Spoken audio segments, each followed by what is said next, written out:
Hi everyone, welcome to the Talk of Titusville interview with the candidate. And today we're interviewing Andrew Connors, who's running for the city mayor. Welcome. Thank you. So we're gonna get started. Andrew, I know you're married. Yep. You got 2 children. Yep. Will you tell us a little bit about your family first? Yeah, Let's I'd go be a little bit on the family side. I appreciate that. Yes, my name is Andrew Connors. I have my beautiful wife, Kelsey Connors, who's a registered nurse at Rockledge Regional Hospital. She's been a nurse for a very long time, about 12 years now. And before she started working there, she was an ICU travel nurse. So she's a smart one in the family. And then I have my son, Jameson, who's 6, who goes to South Lake Elementary School, and my youngest, Jackson, who's 18 months and can beat up his older brother. So, Okay, and so you went to college. I did. And you have a few degrees. And how are those going to tie into you for running for city, like your experiences? Yeah, that's a very good question. So my degree is actually in gerontology with a specialization in long-term care administration. So at 22 years old, right out of college, Sorry. in the middle of the recession, I actually beat out many other candidates for a job as a healthcare administrator.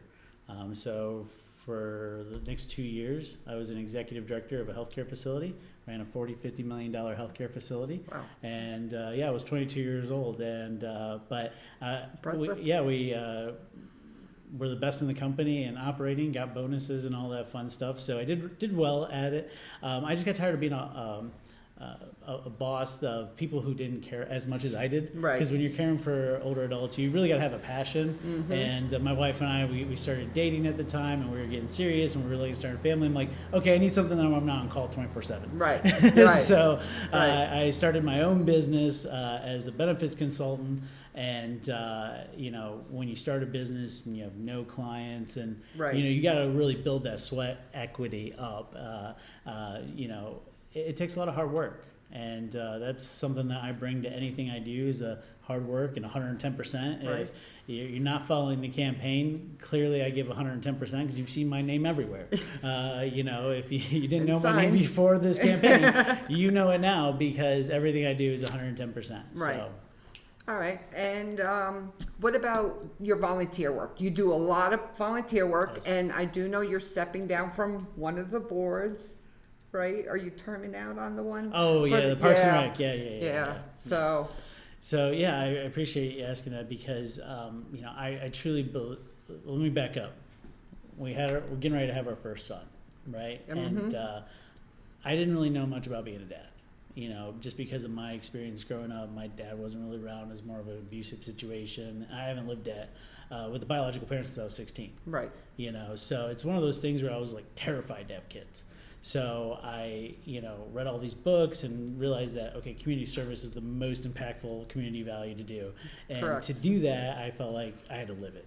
And so that's really, it was really after my son was born, you see me getting involved in everything. Right? If somebody asked me to do something, raise money for something, the answer was always yes. Because I truly believe when you get up to the pearly gates, you look back on your life and go, what did you do? Yes. It's all about the community service, the charity work, the legacy that you leave behind. And, that's why I try to stay off of Facebook as much as possible. Before this, now I have to. But before this, I wasn't on social media, commenting on anything or doing anything. It was always just about do the work in the community, roll up your sleeves, and good things will come from it. So just to recap, my first thing I ever did was I got appointed by the city of Titusville to represent on the Commission on Parks and Recreation. Okay. So For North Brevard. For North Brevard, Yeah. yes. And so it's a combined board that has city appointees and county appointees where you really kind of see on a small scale how government works. Right. And 2 governments working together, which, FYI, they don't. No. It's overly complicated and nobody really gets anything done, which is a frustrating thing about government. But with that being said, it was really cool because then afterwards I joined the Y board, and I joined the Y board because I live right down the street from the Y and we're Y members. Right. And I saw people's pictures on the wall, and I'm like, how do I get my picture on the wall? that'd be pretty cool. Yeah. Right? And they're like, oh, you can join the board. And so I joined the board of directors, and that was in March of 2020. Oh, wow. So FYI, Okay. in case you remember what happened in March of 2020, COVID then happened. So I literally, I think, get accepted. They sent me an email saying, yeah, we're going to put you on the board. COVID happened. And so I didn't hear from anyone for like a year. So it was actually like 2021 I get involved, and I started volunteering and donating money, donating time, trying to help move the mission forward, which is basically turning nobody away. Any kid that wants to play sports, swim lessons, families that are going through difficult times, there's a safe place for them to go and enjoy the amenities that are offered there.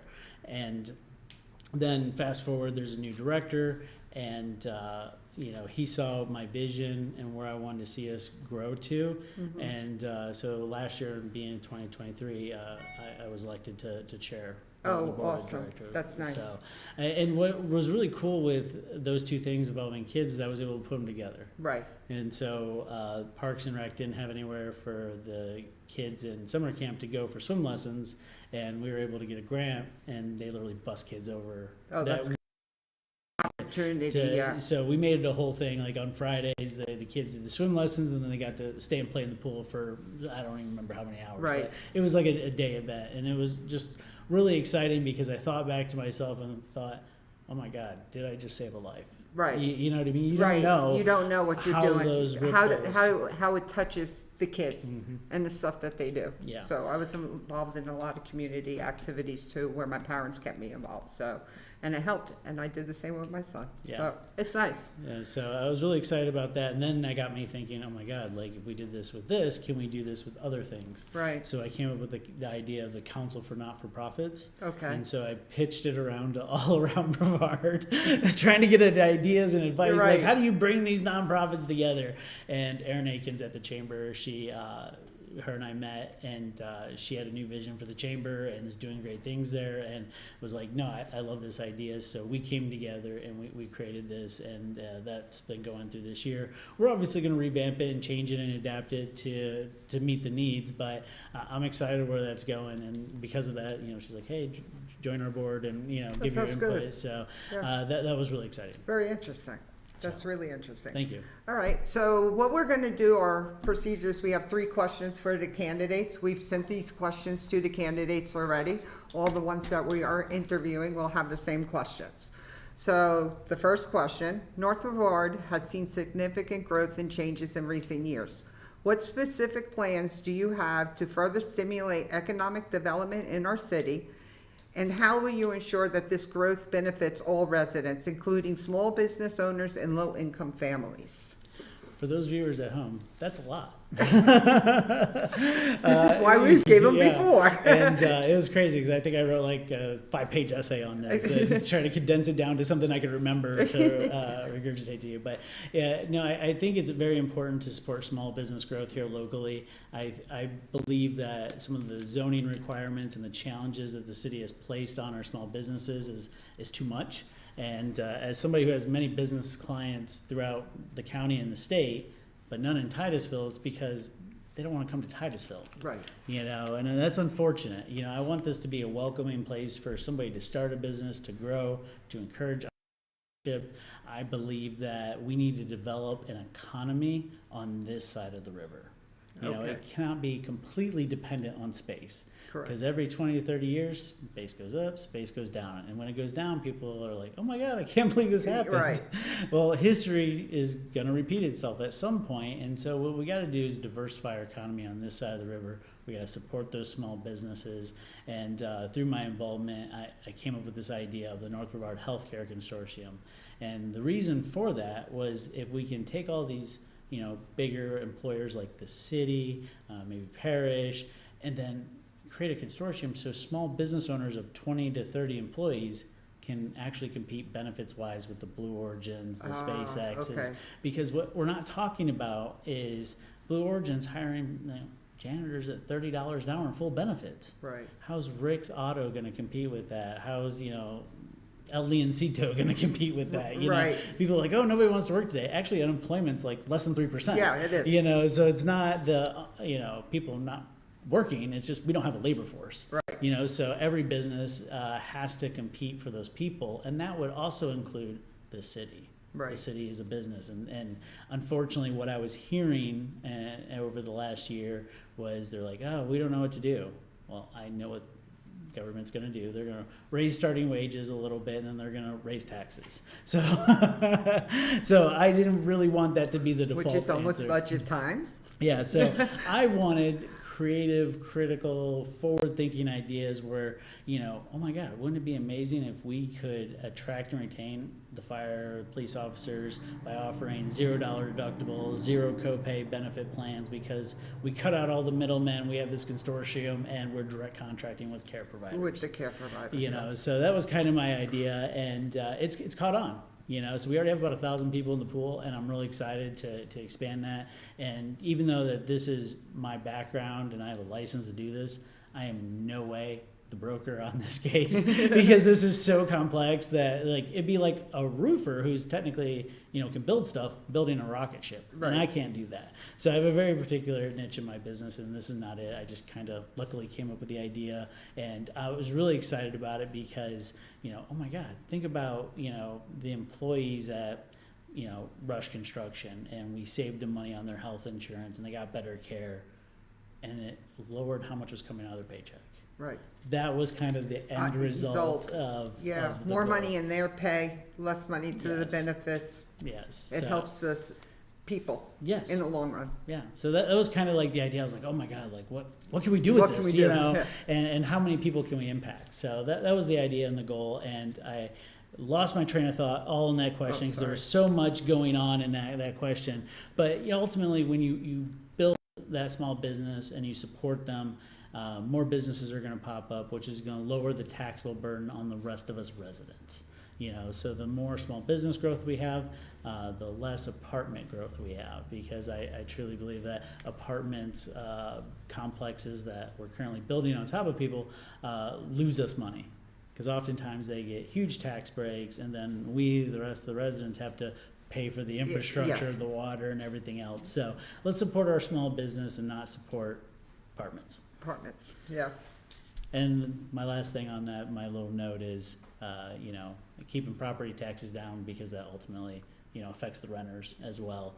And I believe we got to elect somebody that has the business sense to understand the complexities of our economy. That makes a lot of sense.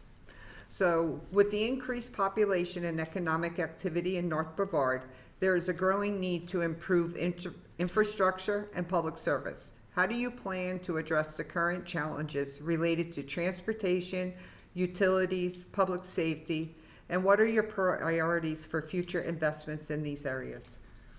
Good question. Very complex as well. So hopefully I'll keep all my answers in there, because I have so many notes and so many ideas. It's just, congesting it so I don't forget it. But I believe that, as a city, you provide certain essential things: police, fire, roads, and water. Currently, the city has a budget of about $125 million a year that they're spending. And I don't like to waste money on a bunch of overhead and things that aren't those four things. So if we boil it down to the essentials, we should be spending all of our money there. So first things first, we clean up the water, we fix the broken pipes, and as somebody who clearly does a lot of things all at the same time, I believe I can walk and chew gum at the same time. Oftentimes government can't, okay? So, and then for long-term future infrastructure, you gotta put a plan in place to accommodate those growing needs, and it needs to make sense. And I believe if you have the vision, you have intention, and you make a plan, anything is possible. Right. But I also do believe that plans should change over time. So as the needs of our residents change, we should be able to adapt and be fluid in that. And unfortunately, government's very slow to react, and the time to get things done is too long. Right. So I definitely want to streamline all that stuff in terms of, whether it's permitting, zoning, building, all that stuff, it needs to be streamlined, because what's also driving the cost of affordable housing is currently, before a builder breaks ground in Titusville, it's going to cost them $100,000 before they even put anything out. So then you add in, about $200,000 of labor and materials. and it took you 2 years. So what are you Right. going to charge? You know, Right. to get your money back. Right. All right. So another $100,000. Okay, now we're looking at a $400,000 house. We got to get to root causes of issues and not putting band-aids on, leaks. So, with that being said, I want to talk about recruiting first responders. Yeah. So, part of my benefits idea that I had is I want Titusville to be a beacon where first responders, police, fire, EMS folks want to work in Titusville. And you do that by providing an exceptional benefits package. And I believe we can do that at less money than what we're currently paying, believe it or not, which is crazy. Your field. But yeah, exactly. So when we do that, then we can be fully staffed, because currently we're not fully staffed in any of those areas. Right. And so the goal is to get fully staffed, and then they can actually address all the needs of all the residents. Okay. Because how many complaints do you get of, there's a noise complaint, or there's these little issues, and the police unfortunately just don't have time for it because they're dealing with bigger issues. But if we get to a point where we're fully staffed, we can address all those needs. So I think that is very, very important. Okay. You ready for the next one? Yes, I was just making sure I thought of You all got of my you got ideas. everything Yeah. covered, all your bases? Yep. Okay. So engaging with the community and maintaining transparency in decision-making are crucial for the public trust. What measures will you implement to ensure residents of North Brevard are actively involved in the political process and have access to clear, timely information about local government actions and policies? Great question. So obviously, a very simple answer is everything needs to be publicly available, full stop. I find it interesting, and I know council acted on it this week, and then they're going to put things back up there. But I think the full agenda packet, everything that council gets ahead of meetings, should be made publicly available. Yeah. Because when they're referencing like page 604, and you don't have 604, it's hard to see what they're talking about. Right. So I'm very much about everything's out in the public. There's no issue, no more back alley dope deals, as I call them. And, also in terms of citizen engagement, I think we these are filled. Because right now we have a bunch of committees. Yes. Yep. Not all of them are filled. No. We have an affordable housing committee that's Yeah. so when people want to talk about affordable housing, I encourage them to get involved, join the committee, see what we can do about it, Right. at the city level. But then also, I believe we need to encourage other folks to be on committees. If you look at the who's on these committees, oftentimes it's the same people over and over again. I see this all the time in my involvement. Like me, I'm involved in a lot of things, right? Right. You see the same people in a lot of different things. Right. So we need to encourage the next generation to get involved. And I have a proven track history of doing that. So I mentioned I joined the Y board in basically 21, became chair in 23. Since I've been board chair, we have, I wouldn't say replaced, but we have 7 new board members, so to speak. Okay. But when I first joined the YMCA board, the average tenure was probably about 25 years. Oh, wow. And the average age was kind of up there. Right. The 7 new board members that we added, the average age is about 35. Oh, nice. So we have young Boeing something Astro, I don't know what they do, but they do something, and they're very, Right. very smart. And then we have young lawyers, we have healthcare professionals, we have different insurance agents. I know insurance agents aren't sexy, but they all pitch in, and I think that's very important to have fresh blood, fresh life, new ideas coming into our community, coming into our committees and our processes. And I think there's one committee that needs to be added that isn't there. Any guesses? You lie. I'm just kidding. Yeah. But I think we need a citizens budget oversight committee, giving Okay. feedback in the budgetary In the process. budget process. I know Trenton is ask a lot of questions about it. They're very involved in that process, and I think oftentimes when we see the budget online, it's very, very high level and it's not granular enough. And I think we had a citizens oversight committee giving feedback of like, oh, you could probably save money if you do this. This instead of this, right? I think that'd be very helpful because again, like I have a very particular area that I'm an expert in, but everybody else does too. Right. And if you had those people on the citizens, it would get more expertise from a little bit of a different people. 100%. That's not from the outside, that's looking in. Right. So- And one of the last pieces that I wrote down, I actually wrote it in big black ink, is I think we need to have a lobbyist registry like the county does. Anybody that's lobbying for anything needs to register, and that's publicly available so citizens know that XYZ lobbyist lobbied for XYZ ordinance, bill, amendment, whatever it is. Right. And it's easily readable. I think, some people might look at me and say, he's too young.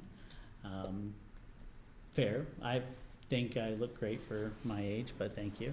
But I think that also my generation is very adept to change.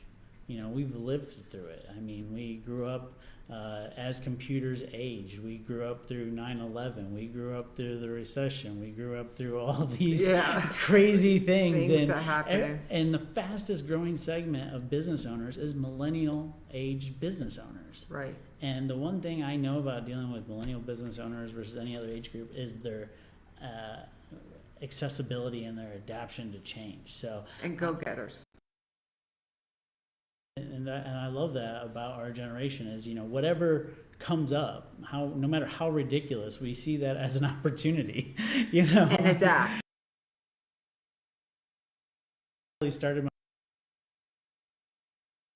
I go, oh, there's change in the market. There's an opportunity there. So I see that everywhere I look as a challenge. It's not a challenge, it's an opportunity. That's amazing. So, Michael, I didn't see it yet either. I'm just having him double check. So Quieted the room with my amazing speaking abilities. no, right? well, let's talk about on July 19th. Is it right?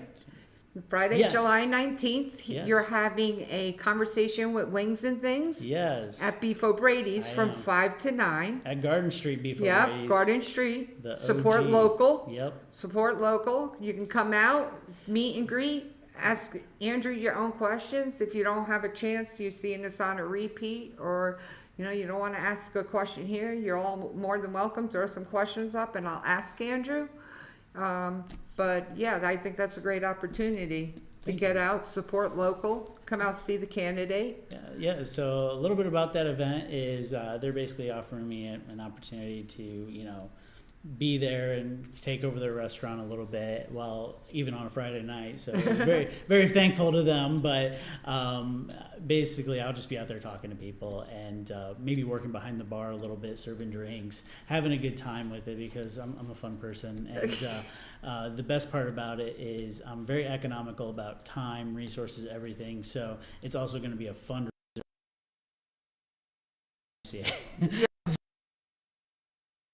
So if you come out there and you turn in the flyer that we're going to be passing out, 20% of the proceeds will be donated to the YMCA. So Right. I think that's very important because I don't want to burden anybody and ask people to waste their time or money on something that isn't important.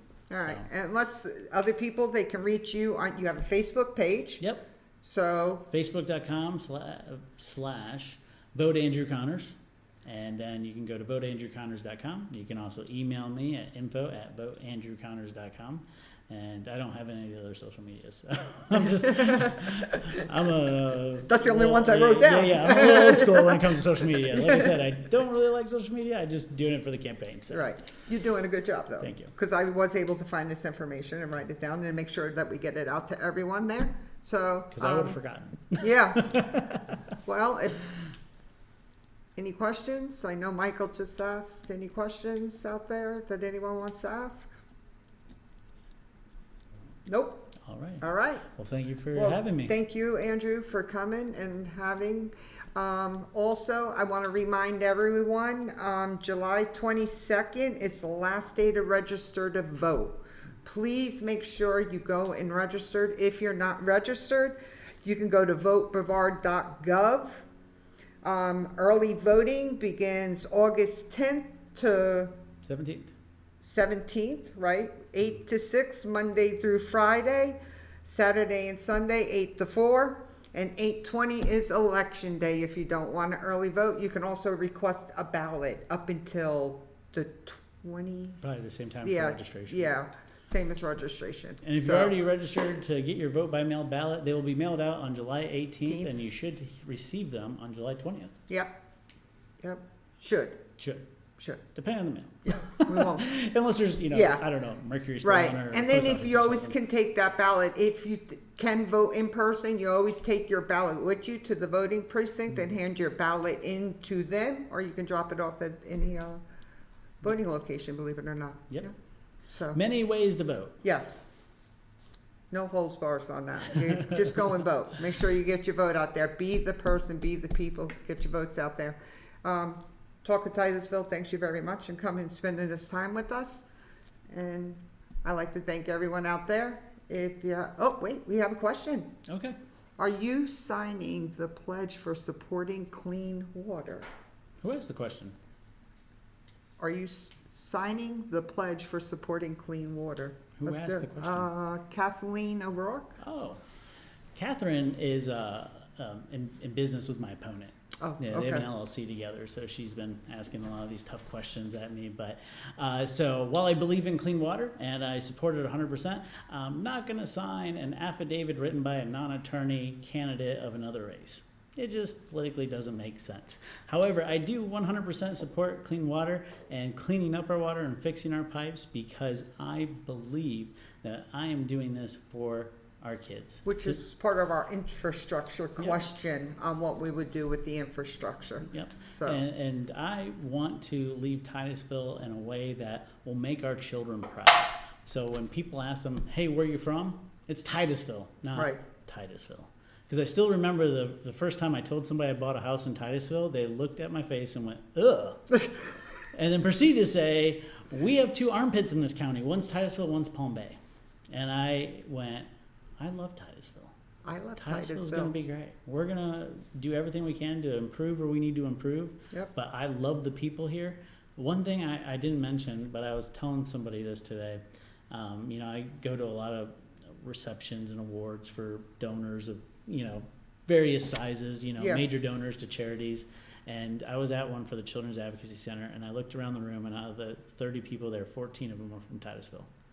Okay. People in Titusville will give you their shirt off their back. They will. They are generous, hardworking, blue-collar people, even if they're in a white-collar job, and I love this city. Yep. So we're going to fix what we need to fix, and we're going to leave a great future for our kids and our grandkids. All right. Well, I do appreciate you. I appreciate everything. And that'll be it, everyone. Thank you for joining us. You can watch the replay at any time.